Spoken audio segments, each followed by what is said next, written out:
Magandang umaga sa lahat. Ngayong umaga ay babasahin po natin ang ika-9 na kabanata ng Kawikaan at magbabahagi ng salita si Pastor Tim. Kung atin pong papakinggan ang bawat kawikaan, lalo na kahapon, halos pareho po ang nilalaman nito sa kabanata ngayon.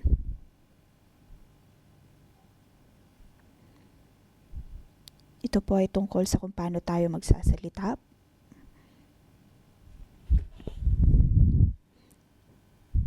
Katulad ng pagbabahagi ni Mike ng isa po nating kapatiran.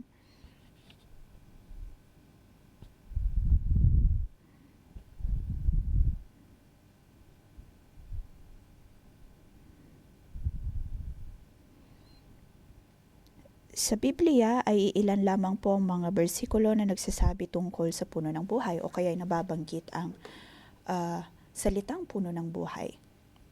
Ngunit ito po ay pangitain na binigay ng Diyos sa 611.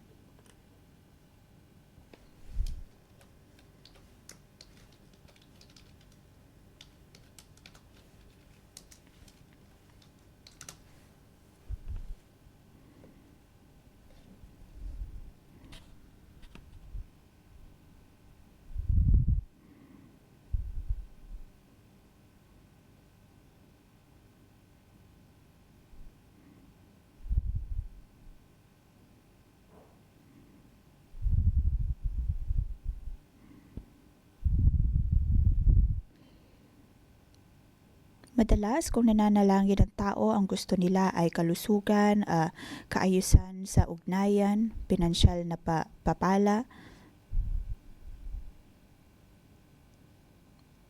at marami pang iba.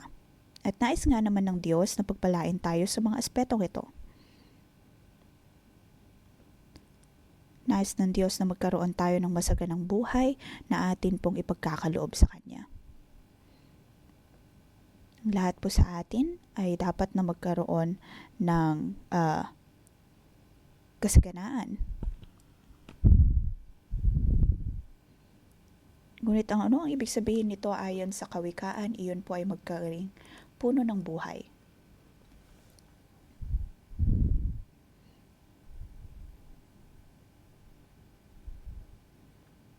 Ang ating pong buhay ay dapat na maging masagana.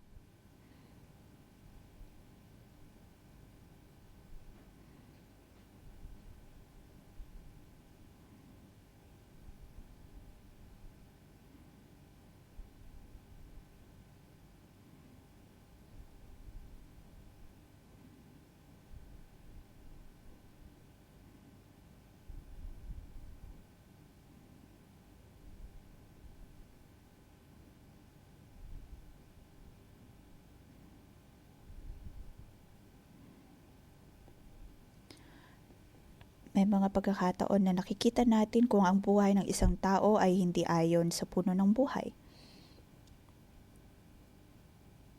Ngunit kung ikaw ay makatwirang tao, ang iyong buhay ay tulad ng puno ng buhay.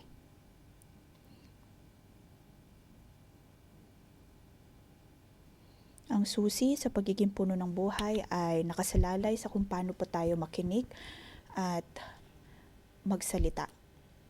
Nababasa po natin ito sa chapters 12 at 13. Kaya naman po sa kabanata ngayon,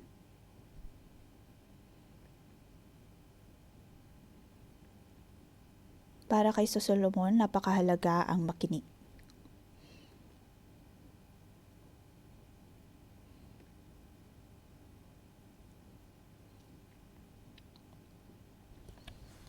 Sabi sa verse 1, ang anak na may unaway nakikinig sa kanyang ama, ngunit walang halaga sa palalo ang paalala sa kanya.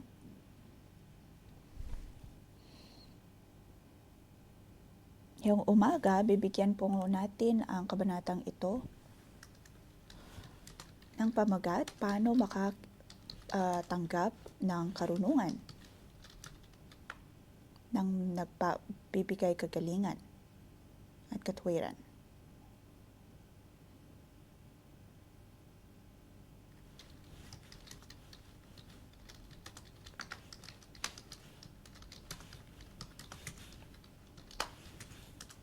Dito ay paulit-ulit na nagsulat si Solomon kung gaano kahalaga na ang pakikinig ang siyang pinagmumulan ng lahat.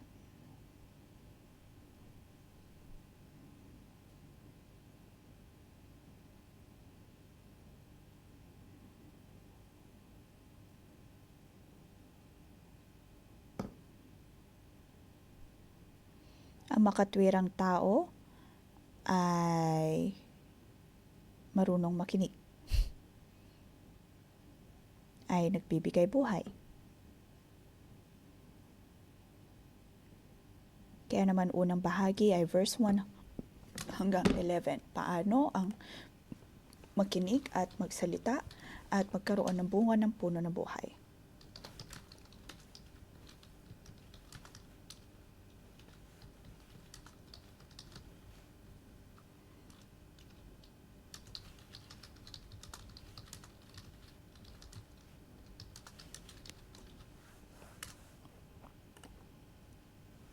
Sabi sa verse 2, natatamo ng mabuti ang bunga ng kanyang kabaitan, ngunit ang ninanasan ng masama ay puro karahasan. Madalas ay mayroon pong kayabangan ang mga taong hindi marunong makinig, hindi ayon sa puno ng buhay, dahil ayaw nilang napagsasabihan.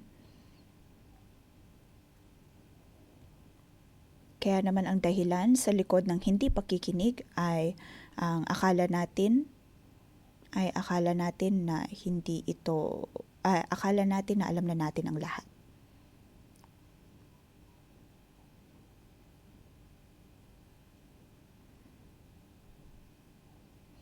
Ngunit ang tunay na matalino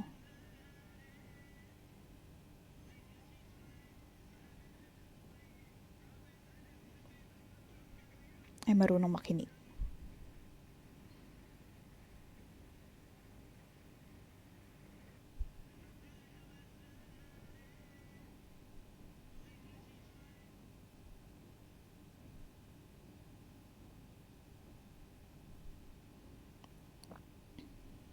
Nabanggit po ang pagdating ng ating mga bibig.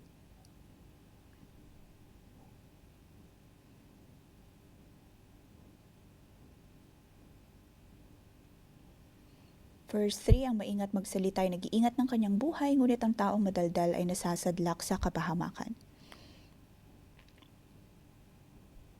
Dapat po nating siyasatin kung alam natin talaga ang ating sinasabi.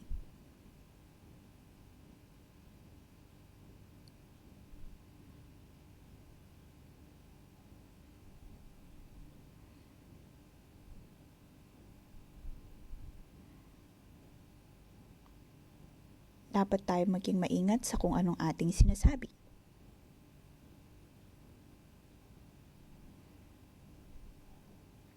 Dahil anuman ang lumalabas sa ating bibig ay nagpapakita ng ating tunay na pagkatao.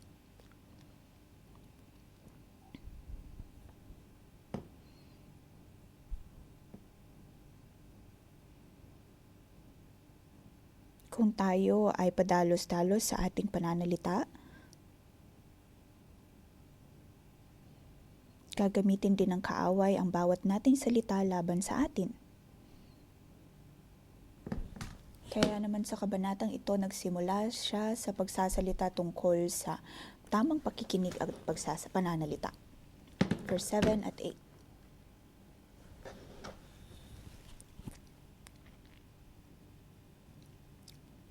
Ito ay tungkol sa tunay na masagana at tunay na mahirap. Hindi mula sa anggulo ng mundo, bagkus ay tungkol sa pakikinig. Verse 7, may taong nagkukunong mayaman, subalit wala naman, ngunit ang iba ay nag-aayos mahirap, bagaman sila ay mayaman.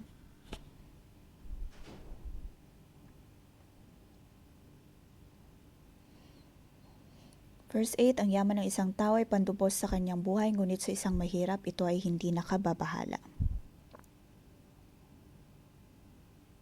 7, mapagkunwari.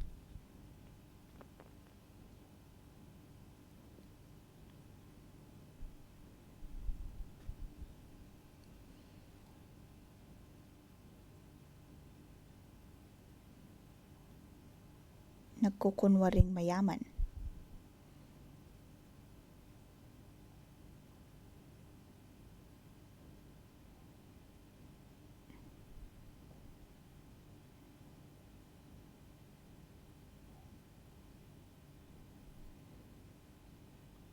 Ito ay ang paggawa ng lahat upang magmukhang mayaman.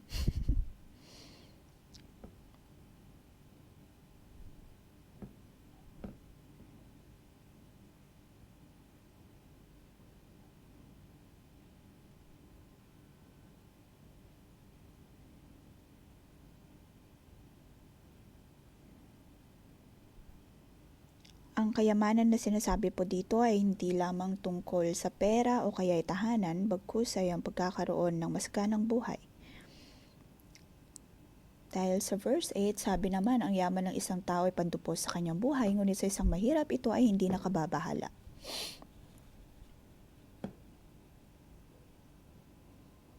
Ang kondisyon po ng atin pong buhay ay nakasalalay kung gaano tayo kalaya.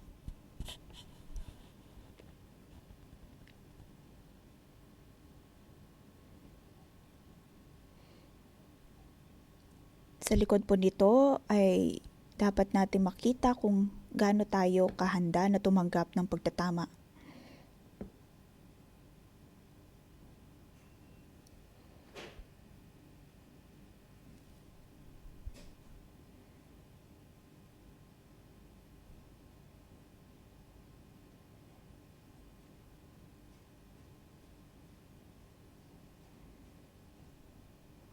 Maaaring pong sa ating buhay ay paulit-ulit ang atin pong life pattern.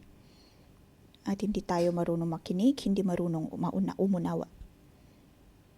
Kaya naman sa mata ng Diyos, kung paano po niya binibigyang larawan ang kayamanan ay hindi nakasalalay sa kung anong sinasahod natin. Naalala ko lamang nang ako pa ay nasa marketplace.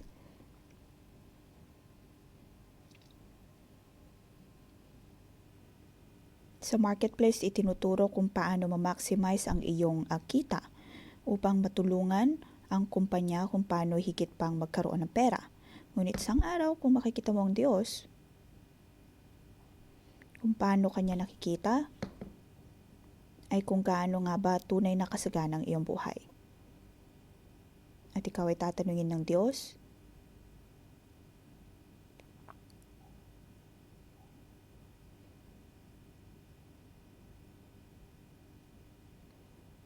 maaari sabihin ng Diyos, bakit ikaw ay isang tao na marunong kumita ng pera, ngunit ang iyo namang buhay ay suppress.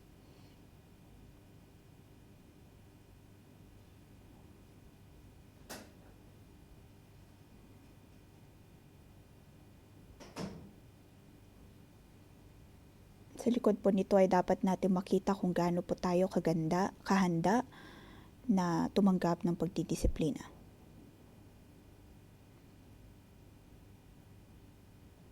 Lagi pong itinuturo sa atin na dapat tayong marunong makinig. Kung hindi po tayo marunong makinig,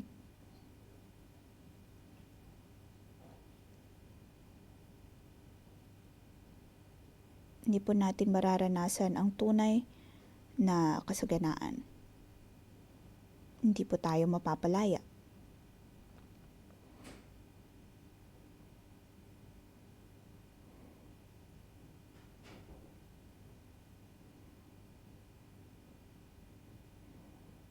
Sinasabi po ng Diyos na hindi po ito tungkol sa kung gaano karaming pera mayroon tayo.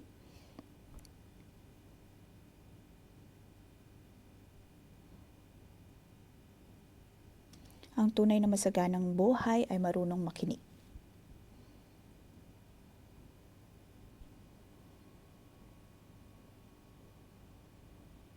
Ang tunay na kasaganaan ay nakasalalay kung gaano nga po tayo mapagpakumbaba.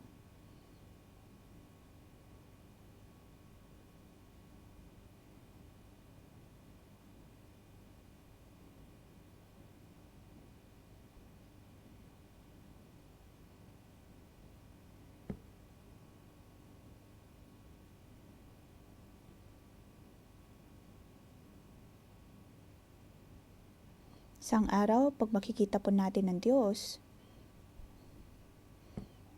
ayaw naman po siguro natin na matinig mula sa Diyos.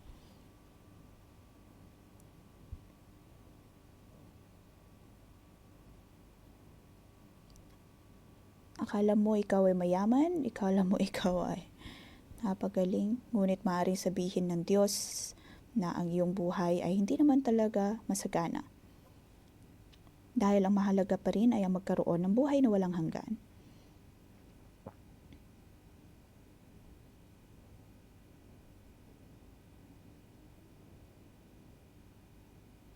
Akin pong pinapaalalahanan ang bawat isa sa atin. Dapat po tayo marunong makinig sa mga pagtatama.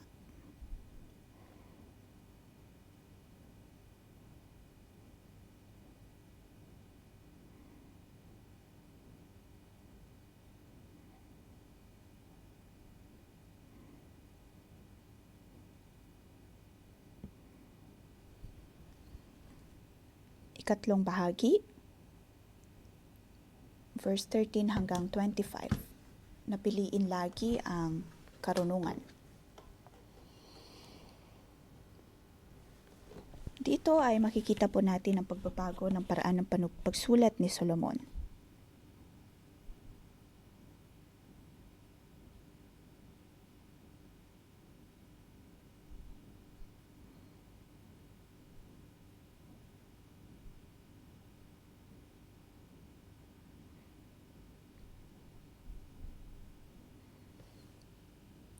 Verse 20. Ang nakikisama sa may unawa ay magiging matalino, ngunit ang kasama ng mangmang ay masusuong sa gulo.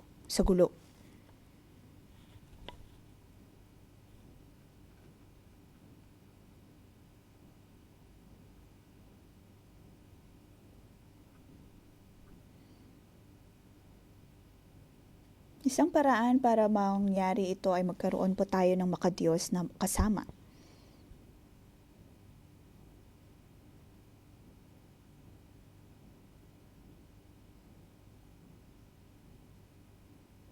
Dapat tayo makahanap ng tunay na matalinong kaibigan. Makipag-usap o kaya ay kumain kasama nila. At tayo ay makakatanggap ng tunay na katalinuhan.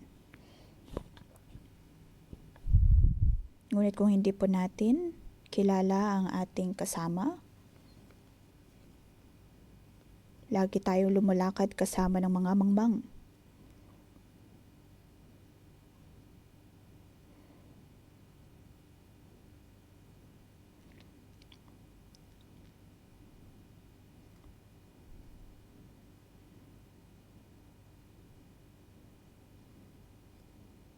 Kung akala po natin ay hindi tayo matalino, doon pa tayo makakatanggap ng tunay na katalinuhan.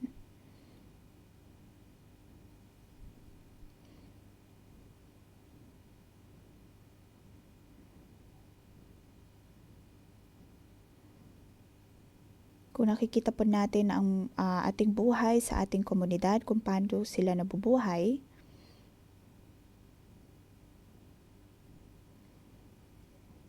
maraming mga nagtatanong at saka nagtataka na para tayong nabubuhay na bilang alipin sa marketplace.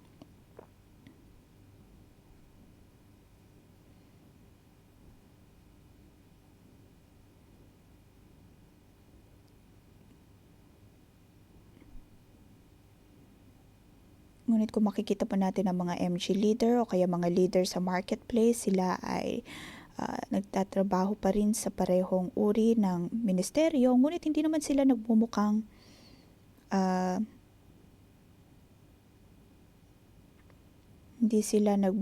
alipin.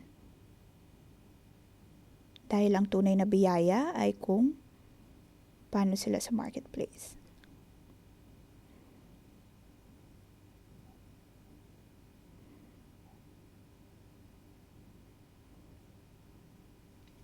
Kaya naman dapat po tayong makinig kung tayo ay inimbitahan ng Panginoon o kaya ay ng pastor sa marketplace, dapat po natin itong tanggapin.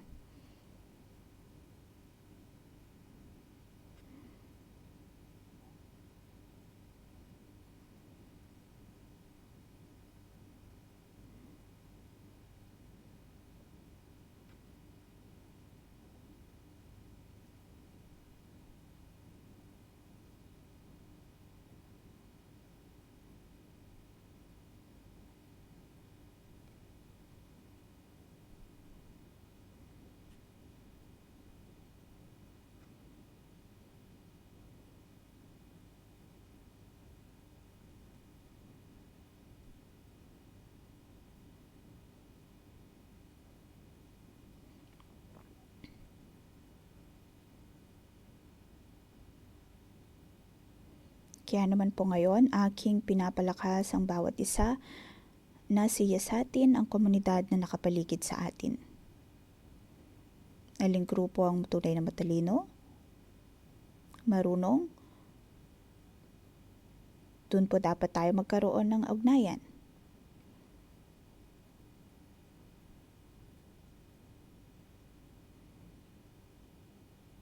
Kaya naman aking sinasabihan ng bawat isa na dapat po tayong lalong lumapit sa kung anong sinasabi ng Diyos.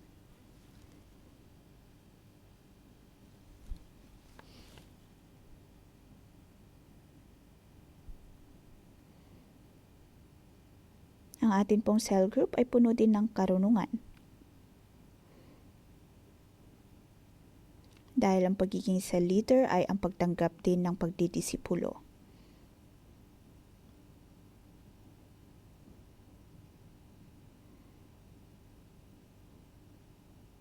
Kahit anumang pakiramdam na mayroon po tayo sa cell group,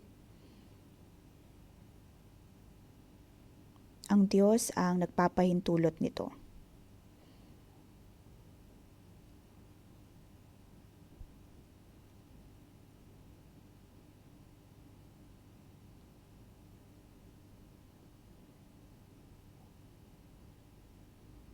Maring may ilan sa atin na wala pa sa cell group, kaya naman aking sinasabi na naway magkaroon pa tayo ng cell group. Dahil nakakatulong ito sa ating paglago at pagiging matalino, marunong. Tungkol sa pagdedisipulo, nais kong basahin ang verse 24.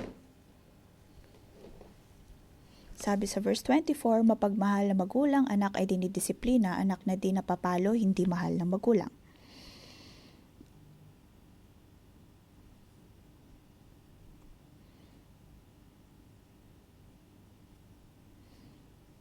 Ang pagdidisiplina ay high level ng pagdidisipulo. Ito ay puno ng pag-ibig at pagtitiwala.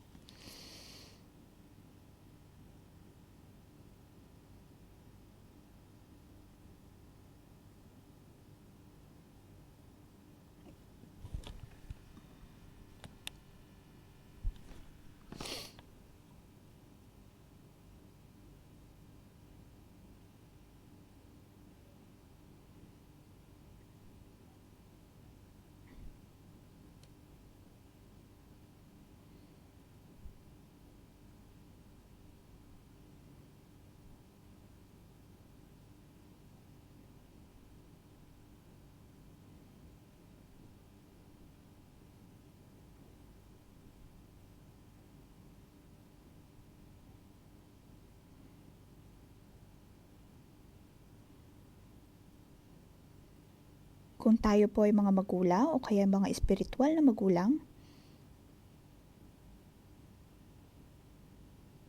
mahalaga ang magdisiplina.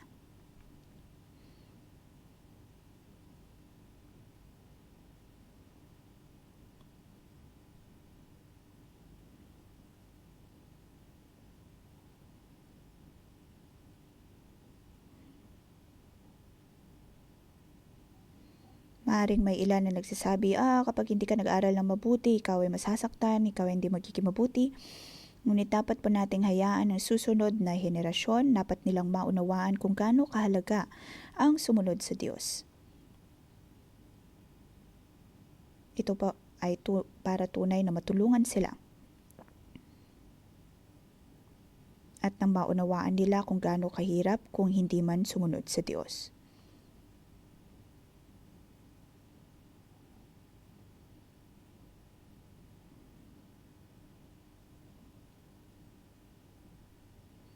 Bilang mga magulang o kaya mga espiritual na leader, dapat tayo magkaroon ng lakas ng loob na magdisiplina at magtama ng iba.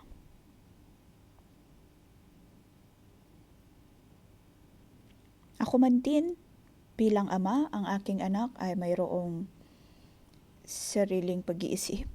Kaya naman sinisimulan ko na siyang turuan kung paano magsipilyo at minsan hindi po siya mapagpasensya. Tatapon ng kanyang toothbrush. Tatapon ng kanyang sipilyo.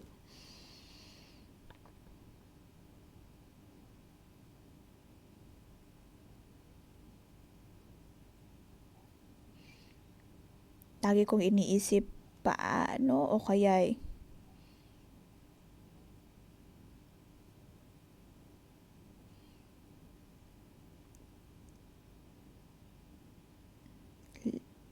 minsan gusto ko siyang sabihan, hindi ka dapat ganito dahil hindi yan mabuti.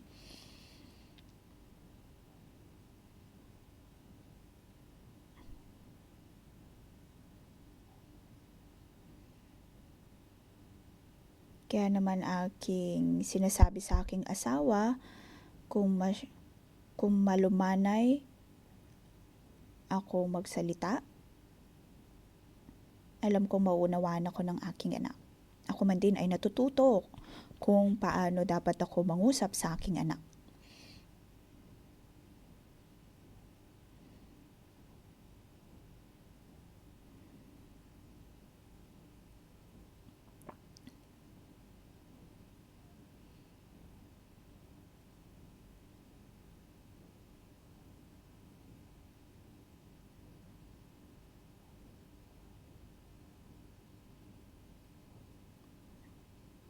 Dapat po tayong maging matalino, tunay na marunong pagdating sa pagdidisiplina.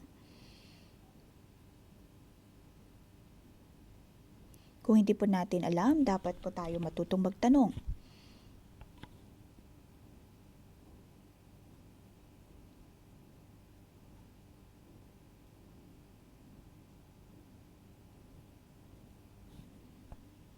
Naunawaan po ba natin ang katalinuhan na tinuturo ng Diyos?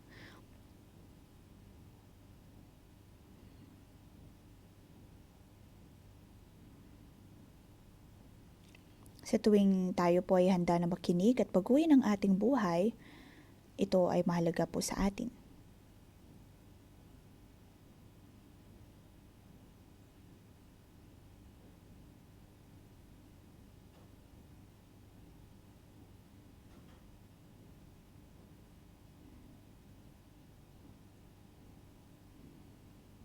Naway maging uri po tayo ng tao na marunong makinig at marunong din magsalita sa tamang panahon.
naway pagpalain mo ang aming mga tenga.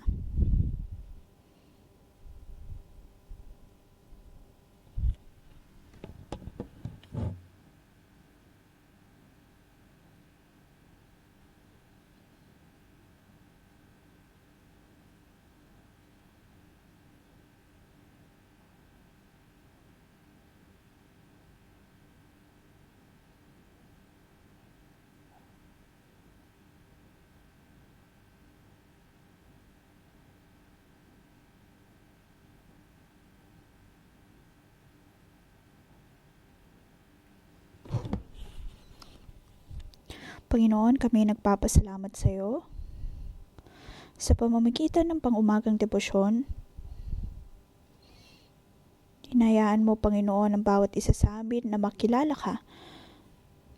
Nais namin, O Diyos, na mas lumalim pa at pumasok sa kasaganaan ng iyong mga salita. Hindi lamang kami pumupunta sa pang-umagang debosyon. Naway tulungan mo kami na maging tunay na matalinong anak. Kailangan namin, O Diyos, na maging tunay na marunong anak. Marunong makinig. At nang matanggap namin ang lahat naming kailangan.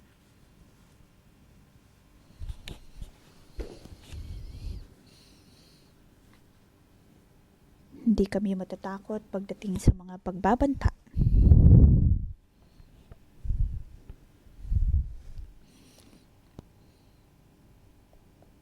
Ayaw namin, O Diyos, na bigla na lang titigil dahil sa mga katakot-takot na salita. Maaring sa atin pong nakaraan, dahil sa otoridad sa atin pong mga buhay o kaya sa kumpanya, mga salita ng mga tao, mga pagbabanta mula sa tao, na mayroon po tayong takot sa loob-loob natin, na lumilikha ng pader,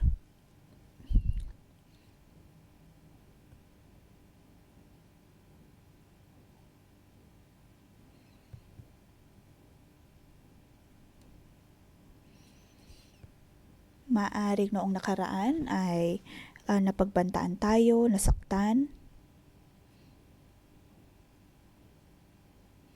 napahiya. Maaari po ninyong ilagay ang inyong kamay sa inyong puso. Kung kayo po ito, ilagay po ninyo ang inyong kamay sa inyong puso. Nais ng Diyos na siya ang inyong maging ama.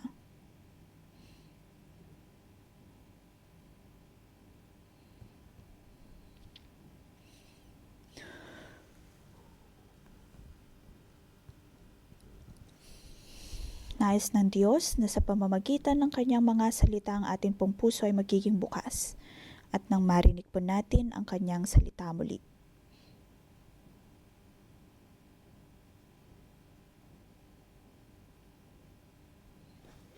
Sa paglalagay po natin ng ating kamay sa ating puso, buksan din po natin ang ating mga bibig at sabihin sa Diyos, maaring ang mga salita mula sa inyong guro, sa otoridad o kahit sino man. Ito ay naging dahilan kung kaya naman ayaw na nating makinig kahit kanino man.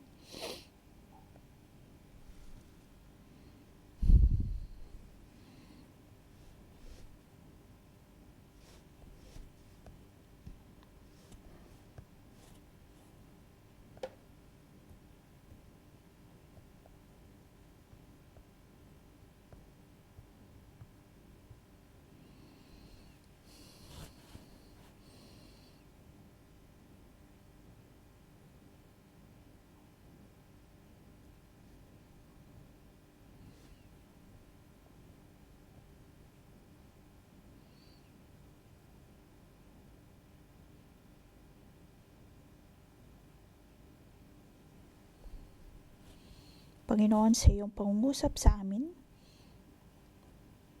patawarin mo kami, O Diyos, sa aming kawalan ng paniniwala. Dahil sa iyo, O Diyos, ang aking buhay ay nag-iba.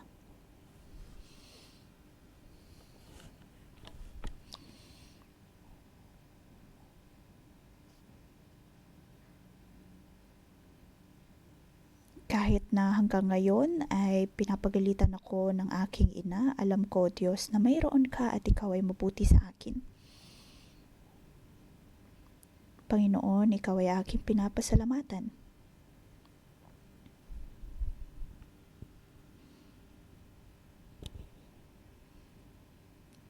Para sa mga kapatiran po natin na naglagay ng kanilang kamay sa kanilang puso,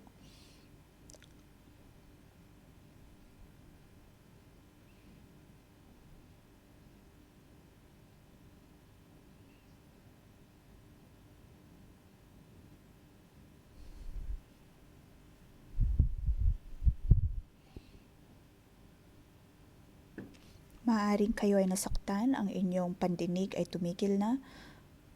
Ngayon, panalangin natin sa Diyos. Panginoon, ikaw ang aking Diyos at nais kitang maging Diyos muli sa aking buhay. Tanggalin mo, O Diyos, ang bawat pagbabanta. Naway maging Diyos ka ng aking buhay. Ikaw ang manguna sa aking pong buhay. Naway madinig ko ang iyong mga salita muli. Makatanggap ng panibagong puso mula sa Diyos, magkaroon ng panibagong buhay sa Diyos. Magiging uri ng tao na marunong makinig, marunong tumanggap ng pagtatama. Panginoon, ikaw ay aking kailangan.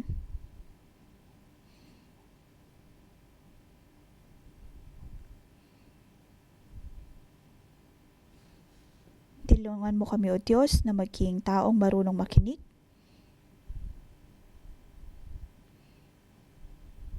na sa aming pakikinig, alam namin, O Diyos, na ikaw ay narito.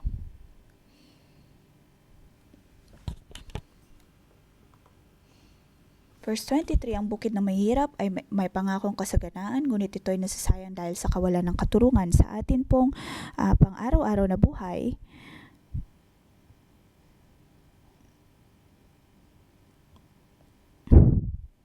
sa WhatsApp o kaya sa ating mga extra na oras, kanino po natin ginugugol ang ating panahon?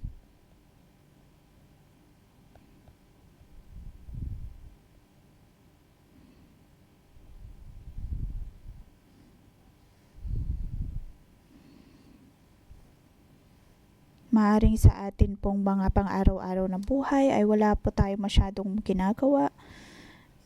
Ginugugol ang ating oras kasama ang ating mga katrabaho, kakilala.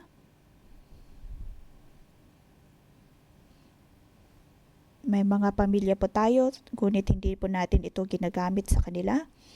Ngunit sinasabi ng Diyos na kung sino mang gumagamit ng kanilang panahon ng tama, ugnayan ng tama, ay tunay na marunong.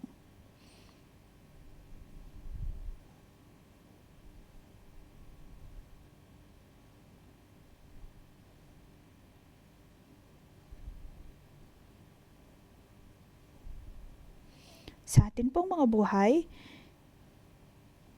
kanino po natin ginugugol ang ating oras?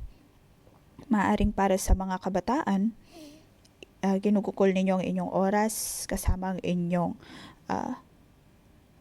kaklase, o kaya naman sa mga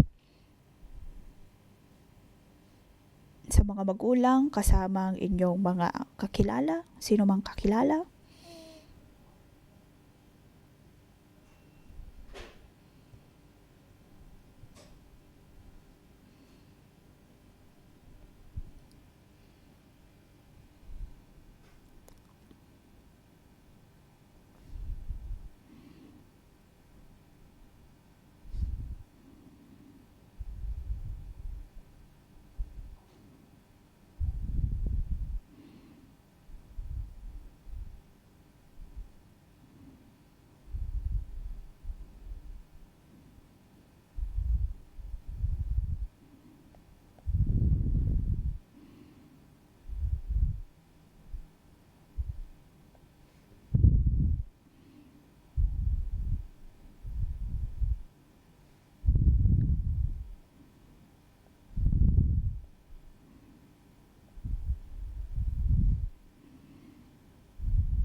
Gumamit po tayo ng bersikulo sa kabanatang ito upang pagpalain ng bawat isa.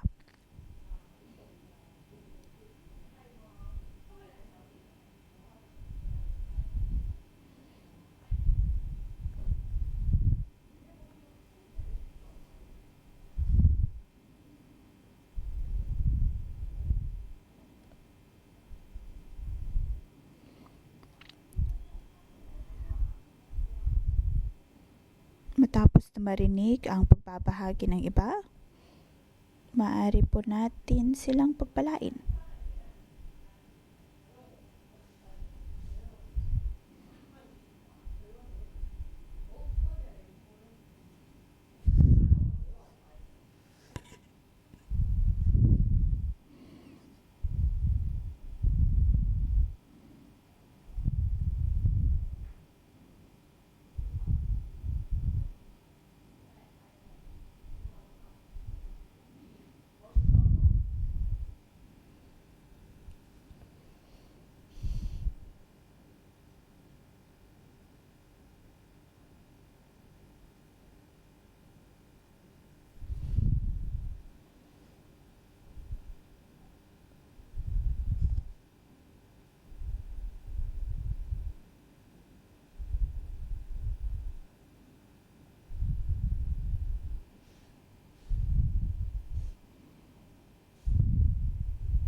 Panginoon, Ikaw ay aming pinapasalamatan, pinili mo ang bawat isa sa amin.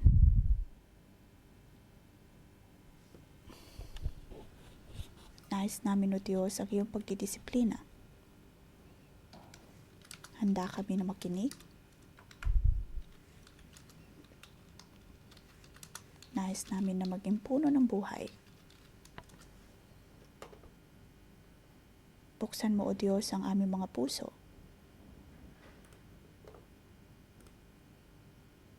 Ang bawat salita mo ay magiging pagpapala sa amin po mga buhay.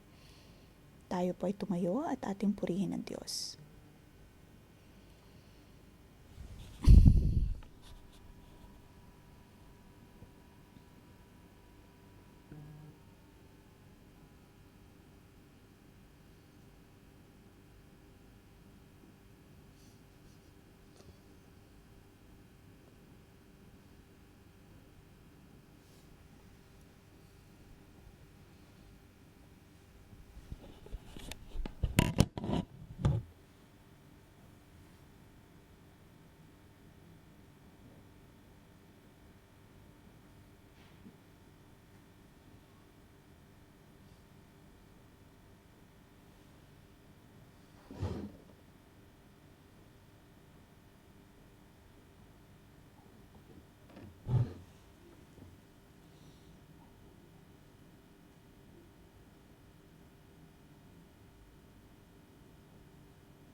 Panginoon, amin pong ibinibigay ang aming pasasalamat sa iyo sa amin pong pagbabahagi ng nilalaman ng amin pong buhay, ng aming komunidad. Kami nagpapasalamat sa iyo dahil dinala mo kami mula sa iba't ibang mga bansa upang maitanim ang puno ng buhay. Kami ay nagpapasalamat, O Diyos, sa amin pong buhay at sa uri ng komunidad na mayroon kami. At ikaw ay amin pong itinataas. Ang Diyos na siyang tumawag sa amin at nagpapalago sa amin. Panginoon, pinupuri ka namin.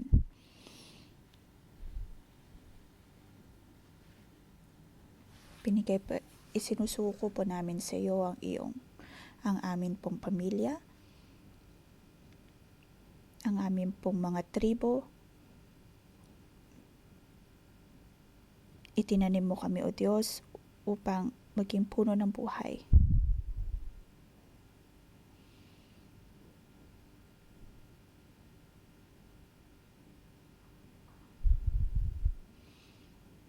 Tayo po ay manalangin.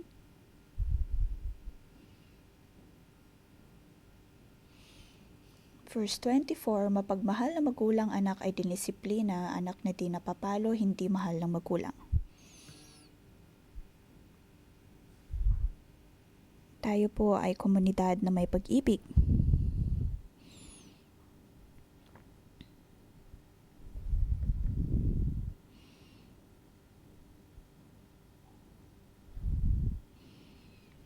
Ipanalangin po natin ang atin pong mga tribe leader, mga cell leader.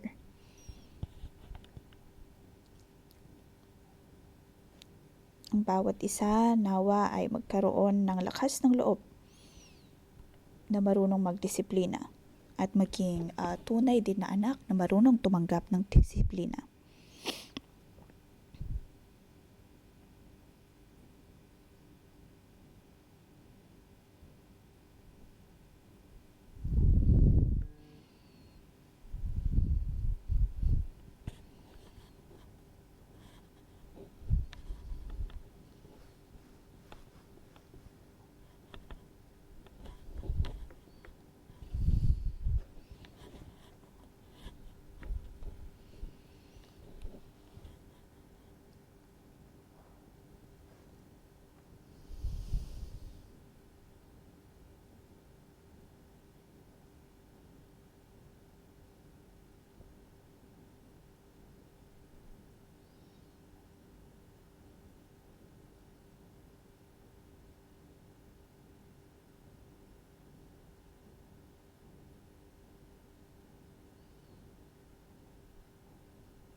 Tayo po ay manalangin. Ipanalangin natin ang ating tenga.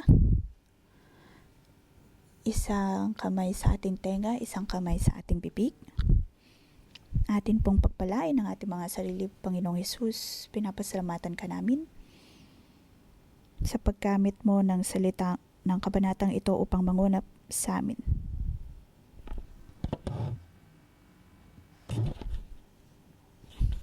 Alam po namin, O Diyos, na nais mo kami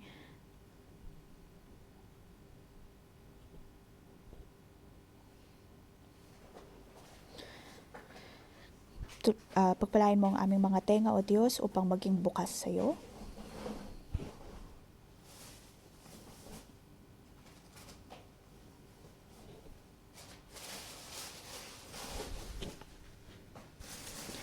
Hindi ka na namin, O Diyos, tatanggapin, O Diyos, ang mga salita na nagbibigay benepisyo sa amin, paniniwalaan ang bawat mong salita.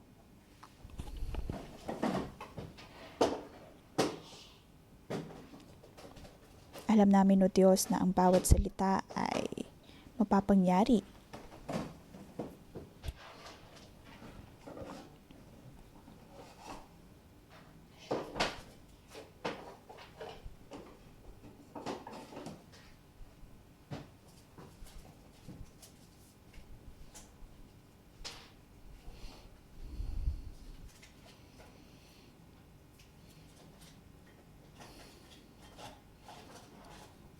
May mga pagkakataon na nagsasalita kami, O Diyos,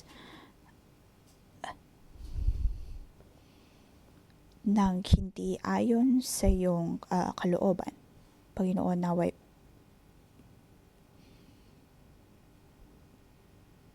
tulungan mo kami.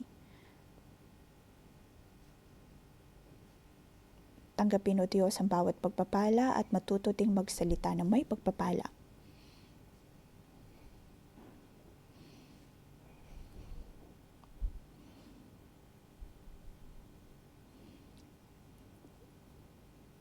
Naway ang lahat naming sasabihin ay puno ng kapangyarihan.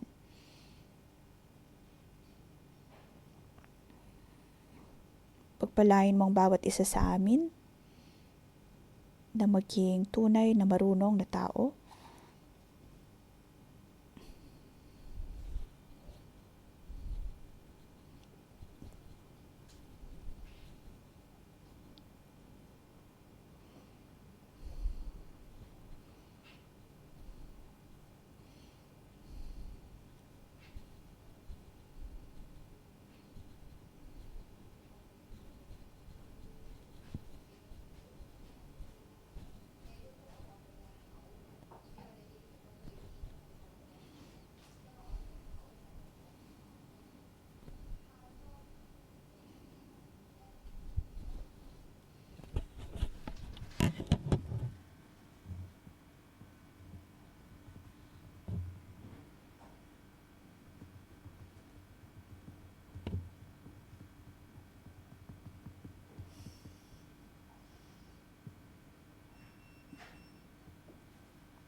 Panginoon, kailangan naming laging manalangin upang makita ka at maranasan ka. Panginoon, naway tulungan mo kami na manalangin lagi upang amin pong matanggap ang bawat naming kahinaan sa iyong harapan. Maunawaan na may mga pagkakataon na ayaw naming makinig, ayaw naming madisiplina. Panginoon, kailangan ka namin. Kailangan namin ng higit pang panalangin.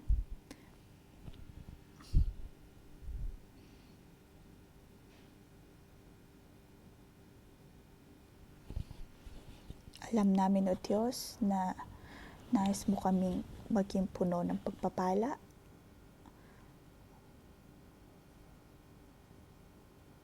at lumago kay Kristo. At nang mapangyari ang iyong kalooban, ngunit may mga pagkakataon na hindi kami nakikinig.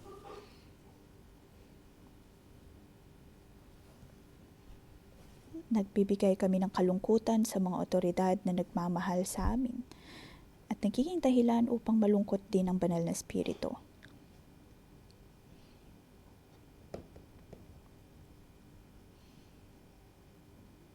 Ang kalooban ng Diyos sa atin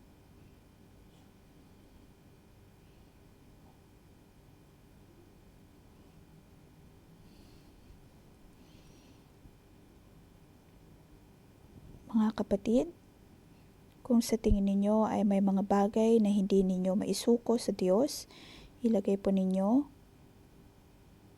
ang inyong kamay sa inyong puso at ang isang kamay iangat sa Diyos at manalangin sa Kanya. Panginoon, ayaw namin maging uri ng anak na nagbibigay kaabalahan sa iyo. Bigyan mo kami, O Diyos, ng sapat na pag-ibig at pananampalataya upang marunong kaming makinig.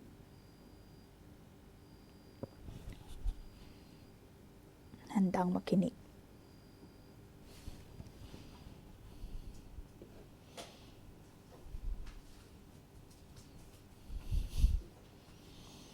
Naway maging uri kami ng anak na nagbibigay kaligayahan sa iyo, maging puno ng buhay.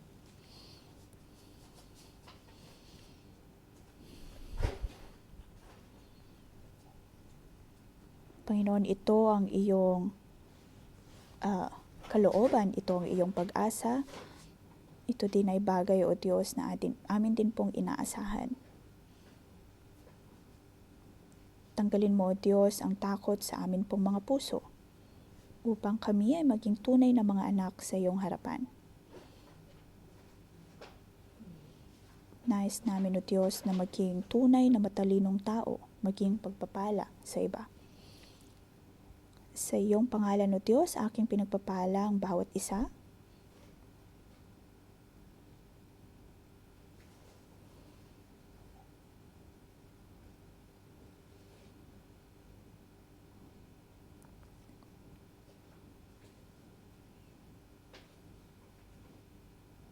Panginoon, tulungan mo kami na laging tumulog sa iyo.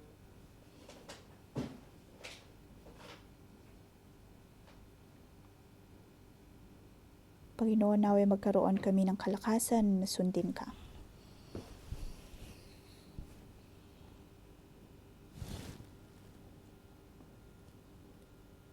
Tanggalin mo, O Diyos, ang bawat balakid sa aming puso.